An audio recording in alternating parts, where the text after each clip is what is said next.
ละลูกสาวไผ่คืองามแท้มานอนนาน้ำอายบ่ละอายสิยกขันขอแต่งเอานวลน้องลาแล้วพาน้องมาอยู่นาแล้วอายสิพาน้องลาต้มไก่อยู่นากิน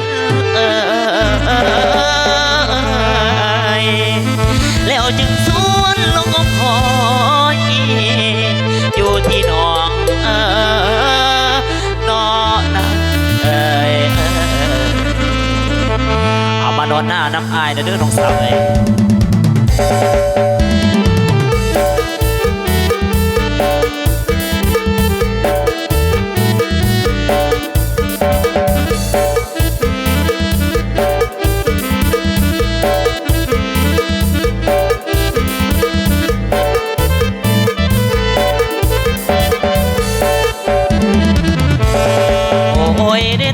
นั่งละมันอ่อนหน้าน้ำบอกอาสิบแต่งนอกไปขอน้องอยู่นะนั่งทุ่งหญ้าลมพัดเย็นเย็นเห็นมุมหัวเห็นมุมกามันหอมถึงเอาของเอาแห่ไปวางแล้วส่งนักใส่อาเสียใจไปกันให้เจ้านั้นงงป่าในแห่สายสิงงป่าคิดอยู่เพียงยังไง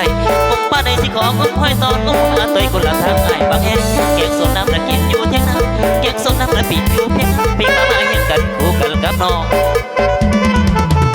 อยู่เมืองละมันปวดสมองอยู่เมืองละมันปวดสมองมาหลายกายกองญาติกันสิกันหายใจเอาแถบปวดมันกัดแถวนั้นละมันปวดดีเลยน้องเอ๋ยแต่งกับไม้สาดเศร้าหน้าจับพาน้องเลยจะสร้างฟังเอาฟังไว้เห็นส่วนควายเลี้ยงปลาสุดท้ายใครมาได้ที่ซื้อคำให้ใส่ให้มาเลือกแต่คนเรียกอยากกินโอแบกเป็นเสียเสียงดังแพงแพงหน้าบังเอ๋ยอยากตาบ้านเอ๋ยไอเป็นคนเฮ็ดเก่งเฮ็ดหน้าสวนเฮ็ดเก่งแท้แท้ป้าคนต้องเก่งกระโดดดึงบอกมาพงแพงเก่งคนรู้ใจพี่อันจนแล้วซ้ำอยากกินของที่ป้ากินต้มไก่มักตอนให้สิต้มให้นางน้องคนกินอิ่มแล้วยังคอยล้มกันกินอิ่มแล้วเขายังคอยล้มกันยอมกันในเท่าหน้าของคนจะได้สองหัวใจแท้ดี